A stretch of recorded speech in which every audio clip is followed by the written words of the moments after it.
चलो hello hello hello hello people, hello, कैसे हैं सब लोग? आई होप सब लोग हमेशा की तरह शानदार, जबरदस्त और जिंदाबाद है। यस जी, सबको very very very very very good evening. सबको hi hello very very very good evening. Yes yes boss, very good evening. चलो, कैसे है सब लोग? सब लोग एकदम बढ़िया है क्या? क्या सारे बच्चे एकदम जबरदस्त और बढ़िया है, शानदार जबरदस्त जिंदाबाद है हमेशा की तरह? क्या सबकी एनर्जी एकदम हाई लेवल पे जबरदस्त है, फुल्ली? हाँ जी, चलो जल्दी से। गुड इवनिंग बेटा, गुड इवनिंग सबको, गुड इवनिंग। जल्दी से सारे बच्चे आ जाओ, जल्दी जल्दी आ जाना सारे बच्चे, फटाफट जल्दी जल्दी जल्दी लाइव आ जाओ सब लोग। शुरू करेंगे सर। कल तक ना हमने 50 क्वेश्चंस तक पहुंच चुके हैं। कल तक हम, सॉरी परसों तक, सैटरडे की बात कर रहे हैं, सैटरडे तक हम 50 क्वेश्चंस तक पहुंच चुके हैं। 50 का टारगेट अपना कंप्लीट हो चुका है। यस, थैंक यू बेटा, थैंक यू सो मच। चलो ध्यान दो, तो 50 क्वेश्चंस का टारगेट अपना कंप्लीट हो चुका है। अब उसके आगे बढ़ेंगे फटाफट से, उसके आगे बढ़ते हैं जल्दी जल्दी। चलो फिर शुरू करेंगे, शुरू करेंगे अपने अपने प्रभु को याद करके इस लेक्चर को शुरू करते हैं। चलो, सबका पूरा पूरा ध्यान इधर। अभी अभी इधर उधर की बातें यहाँ पे बिल्कुल भी नहीं होंगी और सबका पूरा फोकस 100% फोकस, फुल एफिशिएंसी इस लेक्चर में रहेगी। सबका पूरा ध्यान इधर रहेगा। चलो बेटा, शुरू करेंगे। पहला क्वेश्चन आज के दिन का ये रहा आपकी स्क्रीन के ऊपर। चलो ध्यान दो, बहुत ही आसान है।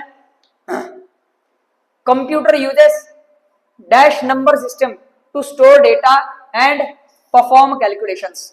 सर कंप्यूटर, सुनो, कंप्यूटर कौन सी नंबर सिस्टम यूज करता है डेटा को स्टोर करने के लिए और कैलकुलेशंस को परफॉर्म करने के लिए? ठीक है, इस पे अपनी पहले भी बात हो चुकी है। क्या बात हो चुकी है सर? कंप्यूटर्स ना दो ही नंबर्स पे काम करता है, 0 और 1। समझ गए क्या? ये एक नंबर सिस्टम होती है जहां पे 0 और 1 यूज किया जाता है डेटा को रिप्रेजेंट करने या डेटा को डेटा इनपुट देने के लिए, कैलकुलेशंस करने के लिए, सारे ही काम करने के लिए। समझ गए? तो सारे सर्किट्स ये दो नंबर से ही रिप्रेजेंट किए जाते हैं। 0 ऑफ के लिए यूज होता है, 1 ऑन के लिए यूज होता है। समझ गए क्या? तो सर ये सिस्टम का नाम क्या है? ये सिस्टम का नाम क्या है? ऑप्शंस देखो बेटा, binary, octal, decimal, hexadecimal, none of this. ठीक है, सो इसमें करेक्ट आंसर है बेटा बाइनरी, जहां पे दो नंबर्स यूज किए जाते हैं 0 एंड 1, इसलिए इसको बोलते हैं binary. Yes yes yes yes, correct answer आ रहा है ऑनलाइन से, बहुत बढ़िया। Binary is the correct answer, option number 1 binary. देखो एक्सप्लेनेशन यहाँ पे, computers use the binary number system which consist only zeros and ones। Sir binary number system में सिर्फ 0 और 1 यूज किया जाता है to store data and perform calculations because electronic circuits in computers can easily represent two states on and off। Sir on और of, on represent करता है 1 को और ऑफ रिप्रेजेंट करता है 0 को, तो ये दोनों स्टेट्स रिप्रेजेंट की जाती है 0 और 1 ये नंबर से, इसीलिए दो नंबर यूज होते हैं, इसीलिए इस सिस्टम को बोला जाता है बाइनरी सिस्टम। क्या बोला जाता है बेटा? Binary system. तो सारे काम कंप्यूटर के बाइनरी सिस्टम, नंबर सिस्टम में किए जाते हैं। याद रखेंगे क्या बच्चे, या भूल जाएंगे? क्या बच्चे इस चीज को याद रखेंगे या भूल जाएंगे? जो याद रखेंगे वो आगे बढ़ेंगे, जो भूल जाएंगे वो गधे रह जाएंगे बेटा।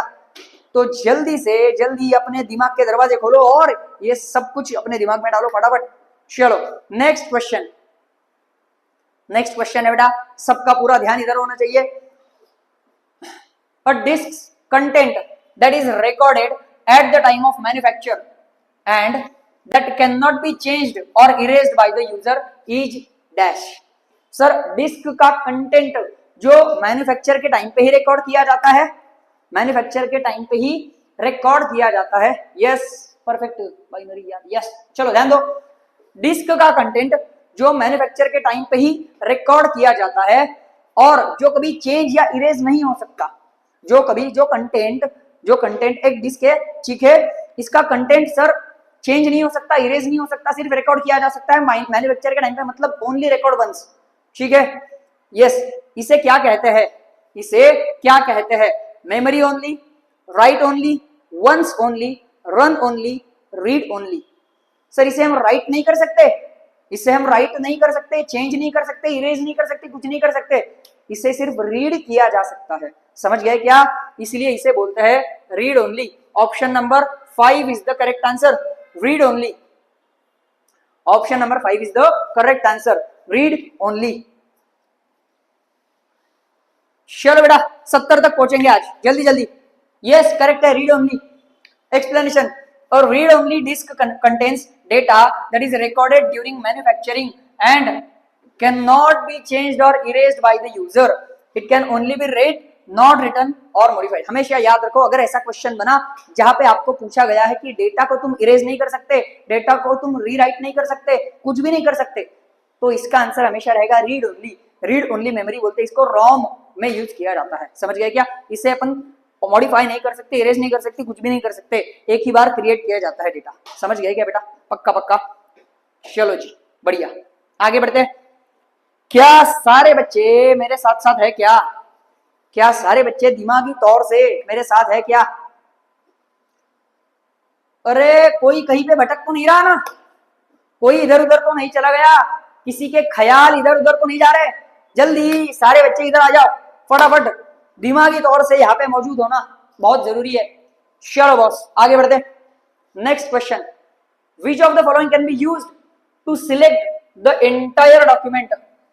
बहुत ही आसान है सर, हमेशा करते हैं अपन क्या, पूरे डॉक्यूमेंट को अगर सिलेक्ट करना है, पूरे डॉक्यूमेंट का जो कंटेंट है उस कंटेंट को सिलेक्ट करना है तो क्या यूज करेंगे? चलो ध्यान देना, पूरे डॉक्यूमेंट का जो कंटेंट है उस कंटेंट को सिलेक्ट करना है तो क्या करेंगे बेटा?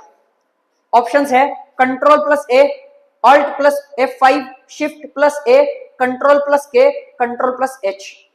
सर बहुत ही आसान सा, यस बहुत ही आसान सा सवाल है, ये हम हमेशा करते हैं। सर सिलेक्ट ऑल अगर करना है तो हम क्या करते हैं बेटा? Control plus A. Yes control A is the correct answer, option number 1। Yes ये देखो बेटा, control A option number 1 is the correct answer. Explanation देखो जल्दी से, pressing control A selects the entire document or all the content in a file. Sir पूरा document या सारा content select करने के लिए कंट्रोल ए किया जाता है। यस आगे, बहुत बढ़िया सही जवाब आ रहे हैं सबके। This is a common shortcut used in most text editors and word processors to quickly highlight everything. सब कुछ सिलेक्ट करने के लिए, हाईलाइट करने के लिए ये आप यूज कर सकते हैं कंट्रोल ए। समझ गए क्या? पक्का पक्का एकदम बढ़िया। 7 करोड़ का क्वेश्चन है, ये सही कहा भाई ने, 7 करोड़ का क्वेश्चन है और जिन्होंने सही आंसर दिया ना सबके अकाउंट में 7 करोड़ पे टैक्स माइनस करके बचे हुए पैसे आ जाएंगे बेटा। आज शाम तक लेक्चर खत्म होने के बाद तुरंत मैं खुद करूंगा।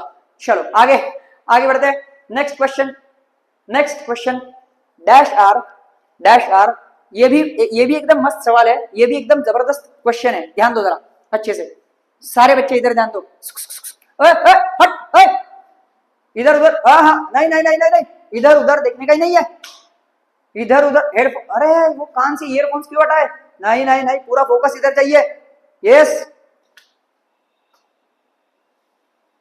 यस बेटा यस, सही है, सही कहा। चलो ध्यान दो, सबका पूरा ध्यान इधर होना चाहिए, इधर उधर मत देखो। वो येलो टी शर्ट, यस तेरे से बात कर रहा हूँ, yellow T shirt, yes table से पैर नीचे हटा दे बेटा जल्दी से। यस बहुत बढ़िया, देख रहा हूं सबको। चलो ध्यान दो। Next question, dash are attempts by individuals to obtain confidential information from you by falsifying their identity. Sir अपनी कोई तो झूठ मूठ की आइडेंटिटी बता के आपसे आपकी कॉन्फिडेंशियल इंफॉर्मेशन, जैसे कि कोई ओटीपीज है, जैसे कि आपके बैंकिंग डिटेल्स है, ऐसी जैसे कि आपके पासवर्ड्स है, ये इंफॉर्मेशन निकालना, यस ये इंफॉर्मेशन निकालना अपनी फॉल्स आइडेंटिटी बता के, ये जो काम है ना, ये जो काम, इसे क्या कहते हैं बेटा? इसे क्या कहते हैं? अभी सुनो, अभी फिलहाल में बहुत चल रही है, बहुत ज्यादा चल रहा है, ठीक है। यस वो जमतारा नाम की एक इस पे सीरीज भी है, ठीक है। हाँ और अभी फिलहाल में भी किसी को भी फोन लगाओ, कितना भी इमरजेंसी कॉल हो, पहले वो औरत अपनी बात पूरी कर ही लेगी। क्या है? अगर कोई वकील, जज, पुलिस का नाम बता के आपसे कुछ इंफॉर्मेशन पूछे तो उनको बताना नहीं, ठीक है, क्योंकि ये एक साइबर स्कैम हो सकता है। समझ गए क्या? तो ये यहाँ उसी की बात कर रहे हैं बेटा ये लोग, समझ गए क्या? तो अपनी फॉल्स आइडेंटिटी बता के तुमसे तुम्हारी कॉन्फिडेंशियल इंफॉर्मेशन निकालना, इसको क्या बोलते हैं सर? ऑप्शंस देखो, fishing, computer viruses, spyware scams, viruses, non of this. Sir ये सारे तो वायरसेस या फिर ऑनलाइन स्कैम्स की बात कर रहे हैं, ठीक है। ये एक ही ऐसा है जहां पे सीधा सीधा आपसे 1 to 1 बात की जाती है। फिशिंग क्या बोलते हैं इसको बेटा? फिशिंग, फिशिंग, फिशिंग बोलते हैं इसको। फिशिंग, फिशिंग मतलब वो मछली पकड़ने वाला फिशिंग नहीं है, हाँ ये अलग होता है, ये फिशिंग होता है, ठीक है, ध्यान दो। Option number 1 is the correct answer, fishing. Fishing मतलब क्या सर? झूठ मूठ के आइडेंटिटी क्रिएट करके कुछ तो काम करना, that is called phishing. Yes सही है। चलो, phishing refers to fraudulent attempts by individuals. Sir fraudulent attempts by individuals to trick you into giving away confidential information such as passwords or credit card details by pretending to be trustworthy entities like bank or service provider etc. ठीक है, तो ये तुम्हें call पे झूठ मूठ बोलेंगे, भाई मैं पुलिस हूँ, मैं बैंक का बंदा हूँ, ऐसे में से, और तुमसे सारे डिटेल्स निकाल लेंगे। इसको बोलते हैं फिशिंग। क्या बोलते हैं? फिशिंग। सही है, करेक्ट, ऑप्शन नंबर ए। चलो आगे बढ़ते हैं बेटा, आगे सबका ध्यान इधर, पूरा पूरा। Part number, part description and number of parts ordered are examples of dash. Sir part number, part description, number of parts ordered are examples of dash. अब ये क्वेश्चन जो है ना, ये क्वेश्चन आया है, थोड़ा सा बच्चों को समझेगा नहीं, कुछ बच्चों को, ठीक है, ध्यान दो इस पे। सर मान लो आप कुछ मंगा रहे हो, चलो ठीक है, मान लो आप कुछ तो ऑर्डर करना चाहते हो, ठीक है, तो आपने या फिर कुछ डिटेल्स कंप्यूटर में डाल रहे हो, कंप्यूटर आपको कुछ डिटेल्स पूछ रहा है, आप वो डिटेल्स कंप्यूटर में डाल रहे हो, कोई तो मशीन है, कोई तो गैजेट है, या फिर कंप्यूटर से रिलेटेड समथिंग, ठीक है, तो यस सही है, तो उसमें नंबर आएगा, पार्ट नंबर, उस पार्ट का डिस्क्रिप्शन आएगा, और parts ordered, number of parts ordered, कितने पार्ट्स ऑर्डर किए हुए हैं, ये इसमें आएगा, ठीक है। तो ये आप कंप्यूटर को बता रहे हो, ये है क्या, ये क्या है, ये एग्जांपल्स किसके हैं सर? ध्यान दो, example option number 1 control, second output, third processing, fourth feedback, fifth input. Sir ये क्या है? ये इनपुट की चीजें हैं, ये इनपुट की एग्जांपल्स है, इनपुट की चीजें हैं, ठीक है, ध्यान दो। चलो option number 5 is the correct answer, input. क्या बेटा? इनपुट। चलो आगे एक्सप्लेनेशन देखो, part number, part description and number of parts ordered are examples of input because they are the data that are entered into a system to be processed. Sir ये data आप system में enter करते हो, आप खुद insert करते हो ये डेटा सिस्टम में, समझ गए क्या? Inputs are starting point for any systems operations, ठीक है, तो किसी भी सिस्टम को शुरू करने के लिए, चालू करने के लिए, ऑपरेट करने के लिए इनपुट डेटा बहुत जरूरी होता है, ठीक है बेटा, समझ गए क्या?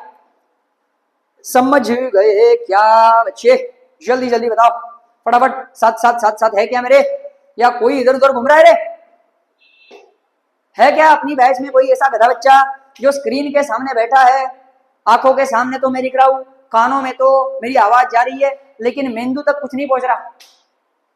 है क्या कोई ऐसा मेंदू बड़ा पूरी बैच में? नहीं है ना? चलो जी, आई होप कोई ऐसा मेंदू बड़ा गधेड़ा कोई नहीं होगा। चलो बस आगे बढ़ते हैं नेक्स्ट क्वेश्चन की ओर, बढ़ते हैं। वीडियो की क्वालिटी अच्छी है बेटा, तू अपने फोन में से वीडियो क्वालिटी बढ़ा के हाईएस्ट क्वालिटी पे रख दे, 720p पे रख देना। चलो आगे, हाईएस्ट रेजोल्यूशन पे देखो। यस पता है मुझे, कोई भी ऐसा मेंदू बड़ा नहीं है बैच में, सारे के सारे बच्चे फिर अच्छे हैं तो इधर ध्यान देंगे, बढ़िया। चलो ग्रेट, नेक्स्ट क्वेश्चन। अब वेबसाइट्स मेन पेज इज आए है, ये तो मां कसम, ये तो 7 करोड़ वाला ही सवाल है, ये तो 7 करोड़ वाला ही सवाल है। सब बच्चे रेडी हो जाना, ये मैं जानता हूं ये आंसर सारे बच्चों को पता है, ये आंसर सारे बच्चों को पता है, बिना ऑप्शंस देखे भी बच्चे बता देंगे, ठीक है। 7 करोड़ के लिए रेडी हो जाओ बेटा, माला माल हो जाने वाले हो तुम लोग, हर एक बच्चा। चलो ध्यान दो, अब websites main page is called its dash. Sir किसी भी वेबसाइट के मेन पेज को क्या कहते हैं?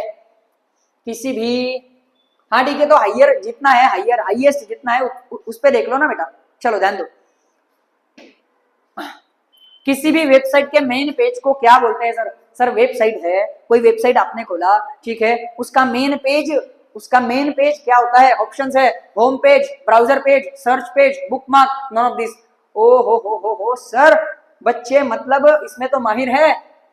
Option number 1 is the correct answer, home page. Sir किसी भी वेबसाइट को के मेन पेज को जब आप वेबसाइट खोलते हो तो जो पेज सबसे पहले सामने आता है उस पे अलग अलग लिंक्स होती है, अलग अलग आपके लिए ऑप्शंस होते हैं, उसे बोलते हैं होम पेज। क्या बोलते हैं? Home page. बहुत बढ़िया सर, बहुत बढ़िया, वेरी गुड। ये देखो answer is number 1, home page. The main page of a website is called home page. It is typically the first page that visitor see when they visit the website. जब आप website को visit करेंगे सबसे पहले यही आपको दिखेगा, home page.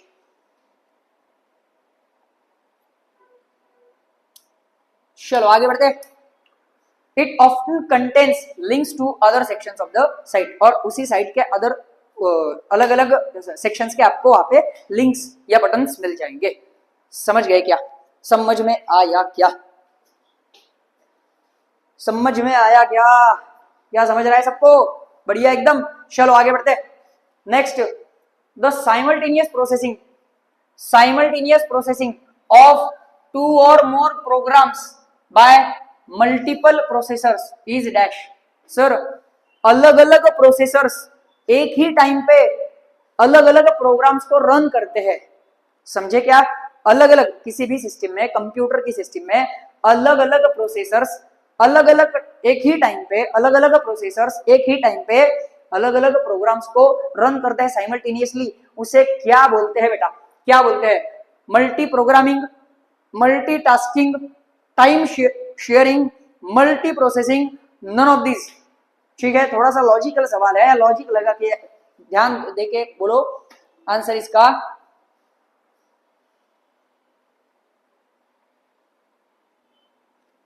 चलो भाई जल्दी जल्दी जल्दी जल्दी से। सर पीयूष गेमिंग भाई का कहना है मेरे पास बहुत पैसे है तो 1080 पी करने की कोशिश करो। अरे बेटा मेरे पास जो पैसे है मैं तुम्हें ही तो देता हूँ 7-7 करोड़, तो 7-7 करोड़ बढ़ जाएंगे तो मेरे पास क्या रहेगा? Yes, correct answer is multi processing. Option number 4 is the correct answer, multi processing. Sir logical चीज है क्या? लॉजिकल चीज है नहीं, मल्टीटास्किंग नहीं बेटा, इसका आंसर मल्टी प्रोसेसिंग है। क्यों सर? अलग अलग प्रोग्राम्स पे प्रोसेस किया जा रहा है ना। समझ गए क्या? अलग अलग प्रोसेसर से, ये देखो साइमल्टेनियस प्रोसेसिंग, एक ही बार प्रोसेसिंग किया जा रहा है साइमल्टेनियस, लेकिन किस पे?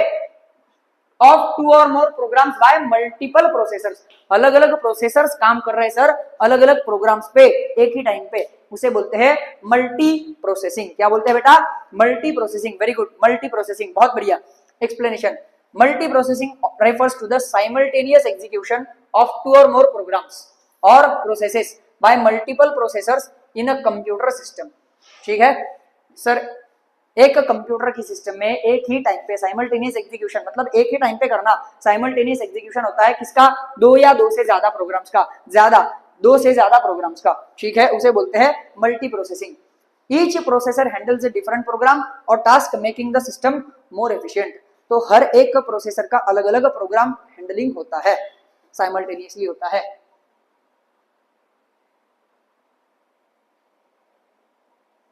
चलो बॉस आगे आगे आगे आगे आगे आगे बढ़ते हैं, आगे बढ़ते हैं। Next question, codes consisting of lines. Sir ये भी मतलब ये भी 7 करोड़ वाला जवाब है, सब बच्चे जवाब देंगे, ये सबको बताइए, ध्यान दो जल्दी से। Codes consisting of lines of varying. Sir ऐसे कोड्स जिसपे लाइंस होती है ऑफ वेरिंग विड्थ्स और lengths that are computer readable are known as dash.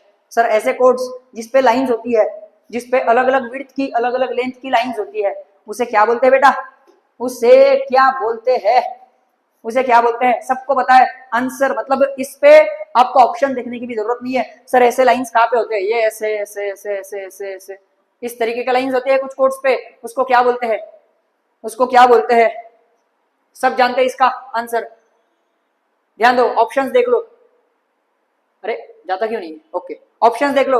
NACII code, magnetic tape, OCR scanner, bar code, none of this. Sir answer बहुत ही आसान है, option number 4 bar code. Option number 4 bar code is the correct answer. Bar code is the correct answer. Sir हम payment करने जाते हैं, वहां पे ऐसी होता है, अलग अलग लाइंस के कोड बने होते हैं, ठीक है, वो उसे बोलते हैं बार कोड। चलो बॉस आगे आगे बढ़ते चलो। Explanation. A barcode is a visual representation of data that consists of lines of varying widths or lengths। समझ गए क्या? अरे ओम सोनार क्या बात है, जाके आए बेटा, लगता है जाके आए हो शायद, इसीलिए यहाँ पे गलती से वही आंसर दिया गया। ठीक है बेटा, कोई भी दिक्कत नहीं। यस चलो ध्यान दो। बारकोड मतलब क्या सर? विजुअल रिप्रेजेंटेशन होता है डेटा का, जिसपे लाइंस होती है अलग अलग विड्थ और अलग अलग लेंथ की, ठीक है। These lines can be read by a scanner and converted into a digital form that a computer can process। समझ गया क्या? तो इसे कन्वर्ट किया जाता है ऐसे फॉर्म में जिसपे कंप्यूटर प्रोसेस कर सकता है। समझ गया क्या? स्कैनर के थ्रू। चलो बेटा आगे, बहुत ही आसान सा सवाल था, आगे बढ़ते हैं। To instruct Word to fit the width, ये बहुत इंपॉर्टेंट सवाल है, ये बहुत ही इंपॉर्टेंट सवाल है, सबका पूरा पूरा ध्यान इधर होना चाहिए, ध्यान दो। To instruct Word to fit the width of a column to the contents of a table automatically click the dash button and then point to autofit contents. Sir contents को ऑटोफिट करने की बात कर रहे हैं, वर्ड में contents को autofit करने की बात कर रहे हैं। मतलब क्या सर? जो टेबल हम बनाए, मान लो कोई तो टेबल बनाया वर्ड में आपने, ठीक है, अब उसकी अलाइनमेंट इधर उधर होगी, ठीक है, या फिर वर्ड्स बड़े होंगे और टेबल के जो कॉलम्स है उसकी विड्थ कम होगी। समझ गए क्या? तो तुम्हें वो जो वर्ड है, वो जो कंटेंट है, उसे उस टेबल के कॉलम की विड्थ के हिसाब से एडजस्ट करना है, उसे उस टेबल के कॉलम की विड्थ के हिसाब से एडजस्ट करना है। समझ गए क्या? तो सर हम क्या करेंगे?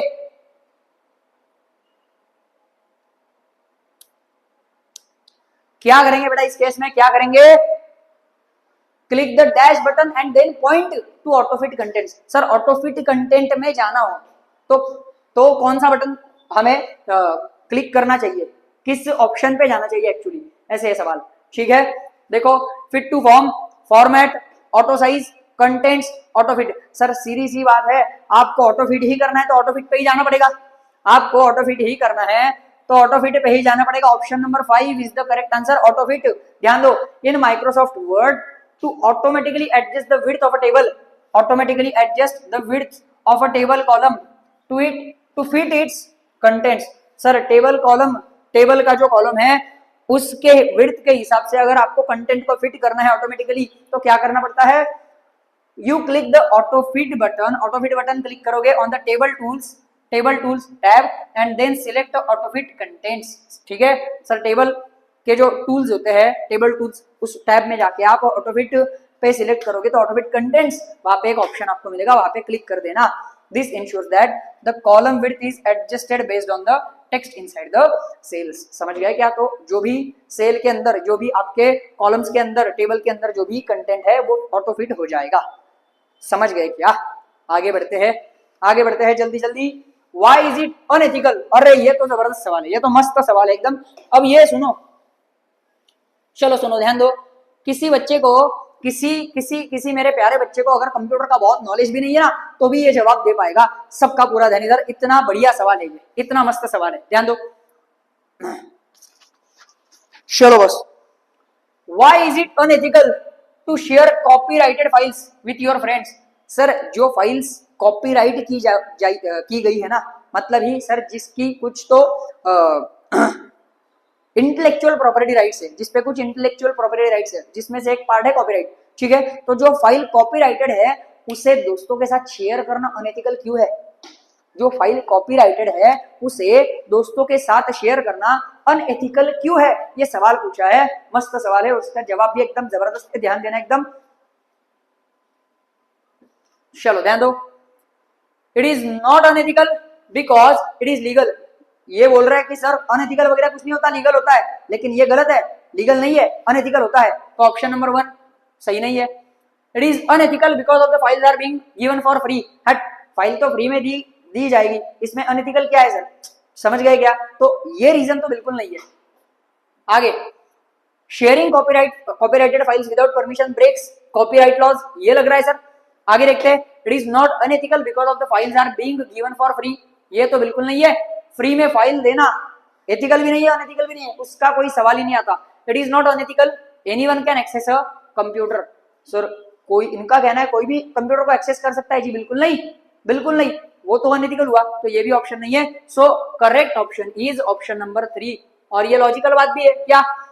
Sharing copyrighted files without permission breaks copyright laws. Sir ये कॉपीराइट लॉज को ब्रेक करने का काम किया जा रहा है, समझ गए क्या? इंटेलेक्चुअल प्रॉपर्टी राइट्स के कुछ लॉज है अलग अलग, ठीक है, ट्रेडमार्क्स, पेटेंट्स, कॉपीराइट्स, इसके वो लॉज के अनुसार किसी भी व्यक्ति को ऐसी फाइल फ्री में आप शेयर नहीं करोगे विदाउट परमिशन। परमिशन के साथ शेयर कर सकते हो, विदाउट परमिशन फाइल शेयर नहीं कर सकते कॉपीराइटेड फाइल, ठीक है। इसीलिए जब वो मूवीज वगैरह आते हैं, समझ गए क्या, तो लोगों को पकड़ा जाता है जो ये कॉपीराइटेड फिल्म्स को शेयर कर देते हैं अनएथिकली, समझ गए, विदाउट परमिशन, समझ गए क्या? तो ये शेयर करना अनएथिकल है विदाउट परमिशन। अगर परमिशन ली है तो कोई दिक्कत नहीं, समझ गए। चल आगे, yes, correct answer is option number 3। ध्यान दो, explanation, it is unethical to share copyrighted files without permission because it violates operators rights and intellectual property laws which are in place to protect the work and earnings of original creators, ठीक है। तो भाई जिस व्यक्ति ने उसे create किया है उसकी ओरिजिनलिटी, उसका अर्निंग, ये सिक्योर करने के लिए ये लॉज इस तरह से बने हुए हैं, इसीलिए option number 3 is the correct answer. Yes, correct है, करेक्ट आंसर है।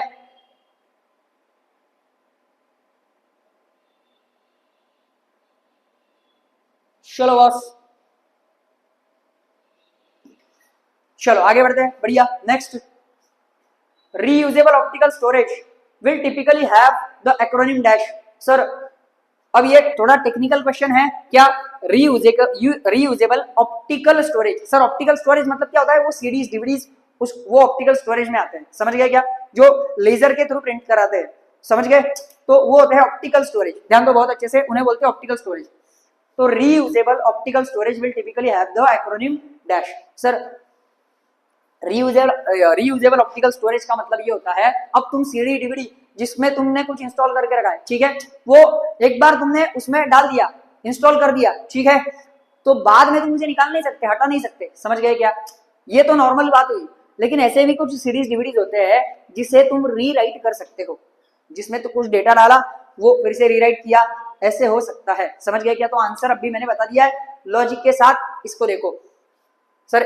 पहला है ऑप्शन सीडी, दूसरा है डीवीडी, थर्ड है ROM, fourth is RW, fifth is ROS, ठीक है। तो करेक्ट आंसर क्या है बेटा? करेक्ट आंसर है आरडब्ल्यू, रीराइटेबल, समझ गए क्या? रीराइटेबल आरडब्ल्यू, इसमें डेटा आप रीराइट भी कर सकते हो, आप डेटा रीराइट भी कर सकते हो, नॉर्मल केस में नहीं कर सकते, लेकिन अगर आरडब्ल्यू वाले रीराइटेबल है तो वहां पे आप डेटा को रीराइट कर सकते हो। आगे चलो, explanation, yes answer option number 4 is the correct answer. Explanation क्या है? आरडब्ल्यू स्टैंड्स फॉर रीराइटेबल, बहुत इंपॉर्टेंट चीज ये याद रखना, RW stands for rewritable which refers to optical storage devices that can be reused multiple times, कई बार use किए जा सकते हैं। For example CD RW, DVD RW can have data written and erased several times, तो इसमें data आप कई बार राइट कर सकते हो और इरेज भी कर सकते हो, समझ गए क्या? Unlike regular CDs and DVDs that are read only, और रेगुलर सीडीज डीवीडीज तो रीड ओनली होती है, आरओ होती है।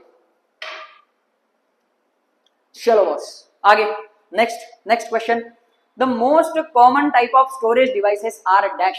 क्या बात है, क्या बात है सर, अभी 1 मिनट पहले इसी से रिलेटेड एक क्वेश्चन सॉल्व किया, अभी लास्ट क्वेश्चन इसी से रिलेटेड था, अब समझ में आएगा बच्चों को, अच्छे से ध्यान दो।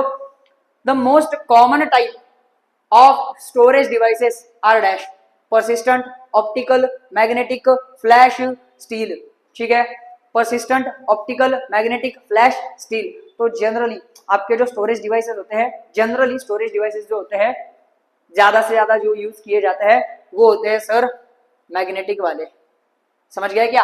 Are magnetic storage devices, are magnetic storage devices, जैसे कि आपका हार्ड ड्राइव है, ठीक है, हार्ड डिस्क जिसको बोलते हैं, ठीक है, एसएसडी है, ये मैग्नेटिक होते हैं, समझ गए बेटा? चलो ध्यान दो अच्छे से। Option number 3 is the correct answer. Explanation, magnetic storage devices like HDD hard drives are most common type of storage used for storing data in computers. They use magnetic fields to record and retrieve data, making them widely used due to their large capacity and cost effectiveness. Sir ये पहला तो है इनकी capacity बहुत ज्यादा होती है, टीबीज में होती है, दूसरा तो है कॉस्ट इफेक्टिव भी होते हैं, बहुत बहुत ज्यादा महंगे तो नहीं होते, ठीक है, बहुत ही मतलब अनअफोर्डेबल तो नहीं होते, समझ गए? और ये क्या करते हैं सर, एक मैग्नेटिक फील्ड पे काम करते हैं, समझ गए? डेटा को स्टोर करते हैं, रिट्रीव करते हैं जब जब जरूरत है तब, बड़ी लेवल पे, समझे क्या? Yes, magnetic is the correct answer, correct answer, बहुत बढ़िया। चलो बॉस आगे बढ़ते हैं, आगे बढ़ेंगे। Next question, a device that connects to a network without the use of cables is said to be dash. Sir बहुत आसान है, चलो क्या बोलते हैं सर, ध्यान दो। एक ऐसा डिवाइस जो विदाउट केबल कनेक्शन दूसरे डिवाइस को कनेक्ट करता है, एक ऐसा डिवाइस, ध्यान दो, a device that connects to a network, या तो दूसरे डिवाइस को या तो दूसरे कनेक्शन को, नेटवर्क को, ठीक है, एक ऐसा डिवाइस जो दूसरे नेटवर्क को कनेक्ट होता है without any cable, without any physical connection, उसे क्या बोलते हैं बेटा? तुम्हें तो पता है क्या सर, वाई फाई या फिर ब्लूटूथ, उसमें भी यही होता है, समझ गए? तो ये क्या होता है, वायरलेस होता है। क्या होता है बेटा? वायरलेस होता है। क्या बोलते हैं इसको हम? वायरलेस बोलते हैं। चलो बॉस आगे, चलो जिनको स्पीड बढ़ी हुई चाहिए ना बेटा, स्पीड इंक्रीज करो, या फिर जिनको फास्ट में चाहिए वो लेक्चर बाद में 1.5x पे देख लो, ठीक है? चलो बॉस आगे बढ़ते हैं। यस, उसे बोलते हैं वायरलेस। तो बेटा इसमें ऑप्शन क्या क्या दिया है? Distributed, free, centralised, open source, none of this. Sir इसमें वायरलेस का ऑप्शन तो है ही नहीं, तो none of this is the correct answer. Option number 5 none of this, option number 5 none of this. क्यों? क्योंकि सर उसे बोलते हैं वायरलेस, जो विदाउट केबल कनेक्शन होता है उसे बोलते हैं वायरलेस। चलो ध्यान दो। Explanation, a device that connects to a network without the use of cables is typically described as wireless, उसे वायरलेस बोला जाता है। The options listed do not accurately describe this type of device, ठीक है, इसमें कोई ऑप्शन नहीं है। Wireless devices use technologies like wifi और Bluetooth to connect without cables. समझ गए क्या? वाईफाई, ब्लूटूथ, ये वायरलेस के एग्जांपल्स है, वायरलेस कनेक्शंस के, समझ गए बेटा? Very good. हाँ, हॉटस्पॉट भी करेक्ट है, यस, वाईफाई में ही आता है बेटा वो हॉटस्पॉट। आगे next question, a person who uses his और her expertise to gain access to other people's computers to get information illegally or do damage is. Sir यहाँ पे क्या पूछा है? एक ऐसा व्यक्ति जो आपके कंप्यूटर को एक्सेस कर रहा है इलीगली, या फिर आपके इंफॉर्मेशन को, आपके डेटा को, आपके कंप्यूटर को, सिस्टम को डैमेज करने के लिए इलीगली आपके कंप्यूटर को एक्सेस कर रहा है, उसका खुद का स्किल यूज करके, उसका खुद का एक्सपर्टीज यूज करके, उसे क्या बोला जाता है? उसे क्या बोला जाता है? ध्यान दो। पर्सन हु यूजेस हिज और हर एक्सपर्टीज, अपनी एक्सपर्टीज यूज करके gain access to other people's computers, दूसरे व्यक्ति के कंप्यूटर को, सिस्टम को एक्सेस सिस्टम का एक्सेस लेता है, to get information illegally or do damage, या तो इंफॉर्मेशन इलीगली इंफॉर्मेशन गेन करने के लिए या डैमेज करने के लिए, उसे क्या बोलते हैं सर? बहुत ही आसान सा सवाल है। Hacker, analyst, instant messenger, programmer, spammer. Sir उसे बोलते हैं, यस, ऑप्शन नंबर 1 हैकर है भाई, हैकर। हम बोलते हैं ना सर हैकर है भाई, हैकर, तो ये वही होता है, हैकर। सही है, correct, hacker, hacker, yes correct. Option number 1 is the correct answer, hacker. Answer is 1, hacker. Explanation, a hacker is someone who uses their technical skills to access other people's computers or systems without permission, often to steal information or cause harm। तो information चोरी करने के लिए hacking किया जाता है, generally अपना skill, expertise use करके दूसरे व्यक्ति का सिस्टम एक्सेस किया जाता है और उसमें से इंफॉर्मेशन लीक की जाती है। यस, हैकर है भाई, हैकर। चलो सारे हैकर बच्चे इधर ध्यान देंगे अभी।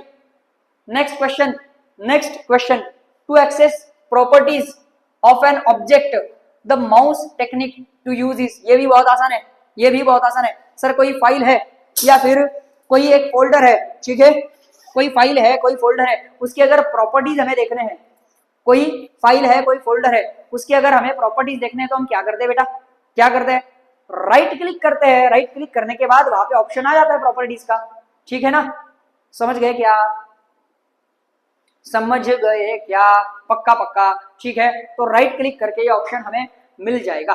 ध्यान दो फिर ऑप्शंस क्या क्या है sir, dragging, dropping, right clicking, shift clicking, none of this. So option correct is right clicking. Sir right click करने के बाद वहां पे आप सारे ऑप्शंस देख सकते हो जिसमें प्रॉपर्टीज का ऑप्शन होता है। यस करेक्ट आंसर है option number 3 is right clicking. चलो explanation, right clicking on an object like file folder icon opens a context menu that allows you to access and modify the properties of that object। ठीक है, right click करने के बाद मेनू open हो जाता है आपके सामने, वहां पे प्रॉपर्टीज का ऑप्शन आपको मिल जाता है।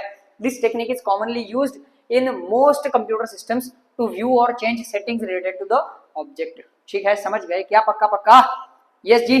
चलो ध्यान दो बेटा, मस्त। चलो बॉस आगे बढ़ते हैं, next question.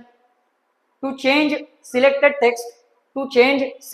text to all capital letters, click the change case button, then click dash। Sir मैंने कुछ लिखा हुआ है कंप्यूटर पे, मान लो फॉर एग्जांपल वर्ड एक्सेल कुछ तो यूज कर रहा हूं मैं, ठीक है, उस पे मैंने कुछ टाइप किया हुआ है। अब मैं सारे ही लेटर्स को कैपिटल में लाना चाहता हूँ, सारे ही लेटर्स को, बहुत आसान है इसका आंसर, ठीक है। मैं सारे ही वर्ड्स को, सारे ही लेटर्स को कैपिटल में लाना चाहता हूँ, तो मुझे क्या करना पड़ेगा सर, देखो अपर केस, अपर ऑल, कैप्स लॉक, लॉक अपर, लार्जर साइज, ठीक है। So option number 1 is the correct answer, upper case, ठीक है। वो आपको ऊपर ऑप्शन दिखता है अपर केस, उस पर आप क्लिक करोगे तो सिलेक्ट करके सब कुछ ही कैपिटल में आ जाएगा। Yes yes yes yes yes, बढ़िया। चलो answer number 1 upper case. Explanation, to change selected text to all capital letters, you click the change case button and then select upper case। ठीक है, change case बटन वो option select करने के बाद वहां पे अपर केस का option होता है, वो आप सिलेक्ट कर सकते हैं, which converts all the letters in the text to upper case capital letters, जो सारे लेटर्स को अपर केस में कर देगा। कैप्स लॉक नहीं बेटा, कैप्स लॉक नहीं है, कैप्स लॉक से नहीं होता, समझे क्या। कैप्स लॉक मतलब क्या, टाइप करने के पहले तुम्हें वो दबाना पड़ेगा, वो होता है कैप्स लॉक, समझ गए। ये टाइप करने के बाद बोल रहे हैं, समझा क्या। चलो आगे, लिखा हुआ, ऑलरेडी लिखा हुआ है, उसको कैसे कन्वर्ट करना है उसकी बात हो रही है। कैप्स लॉक मतलब कैप्स लॉक दबाने के बाद अगर तुम लिखोगे तो वो हो जाएगा अपर केस में, पूरा पूरा कैपिटल में। चलो ध्यान दो आगे, next question. The basic unit of a worksheet, बहुत ही आसान है ये भी। The basic unit of a worksheet into which you enter data in Excel is called a dash. Sir Excel में इमेजिन करो, एक्सेल शीट आपके सामने ओपन है, उसके रोज कॉलम्स आपको दिख रहे हैं, ठीक है, उसमें छोटे छोटे बॉक्सेस होते हैं, वो होता है बेसिक यूनिट। इस बॉक्स को, इस बेसिक यूनिट को क्या बोलते हैं, सबको पता है क्या बोलते हैं सर, सेल बोलते हैं, ठीक है। ऑप्शन देखने की भी जरूरत नहीं है, सेल बोला जाता है उसको। चलो ध्यान दो ना, क्या क्या ऑप्शन है, tab, cell, box, range, none of this. इसका करेक्ट आंसर है सेल। क्या है करेक्ट आंसर बेटा, cell is the correct answer, option number 2 cell. ये देखो option number 2 is the correct answer, cell. Explanation, in Excel a cell is the basic unit of a worksheet where you can enter data such as numbers, text और formula, जहां पे आप data enter कर सकते हो cell में अलग अलग तरीके का। Each cell is identified by unique address based on its column and row, ठीक है। तो इसका एक यूनिक एड्रेस होता है, जैसे कि अब अलग अलग कॉलम्स को, अलग अलग रोज को अल्फाबेट्स और नंबर्स होते हैं, तो A1 मतलब ए में पहले नंबर का सेल, समझ गए क्या, इस तरीके से होता है। बहुत बढ़िया बहुत बढ़िया, आगे चलो बॉस आगे बढ़ते बेटा, जल्दी जल्दी। Next question, you can keep your personal files और फोल्डर्स इन। ये तो मतलब एकदम ही बच्चे वाला सवाल है, एकदम ही बच्चों वाला सवाल है। ध्यान दो, आपके पर्सनल फाइल्स या फोल्डर्स आप कहां पे रखते हो, my folder, my documents, my files, my text, none of this. Sir इसमें से एक ही ऐसा ऑप्शन है जो हमेशा आपके सिस्टम में पहले से ही होता है, वो होता है माय डॉक्यूमेंट्स। समझ गए क्या? My documents, option number 2 is the correct answer, my documents. ध्यान दो, yes, my documents. My documents is a default folder on most Windows operating systems where users can store their personal files such as text, documents, images and other files. तो आपकी सारी files आप my documents में रख सकते हो, जो आपको पहले से ही वहां पे दिया हुआ होता है। समझ गए क्या? डिफॉल्ट फोल्डर होता है वो माय डॉक्यूमेंट्स नाम का। चलो आगे। ओए क्रेजी सुमित गेमर, अरे भाई यहाँ पे ध्यान दे, पढ़ाई कर वरना तेरे हिडन फाइल निकल जाएंगे, बाहर निकलेंगे हिडन फाइल सारे। उससे अच्छा यहाँ पे ध्यान दे, पढ़ाई कर, पढ़ाई पे फोकस कर गधे। चलो next question. In Word you can force a page break dash.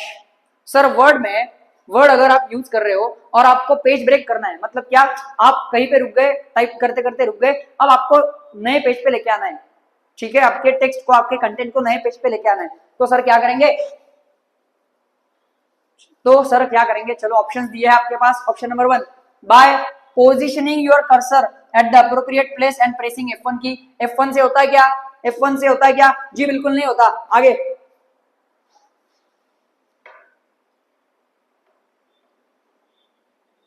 चलो ध्यान दो, नेक्स्ट है by positioning your cursor at the appropriate place and pressing control enter.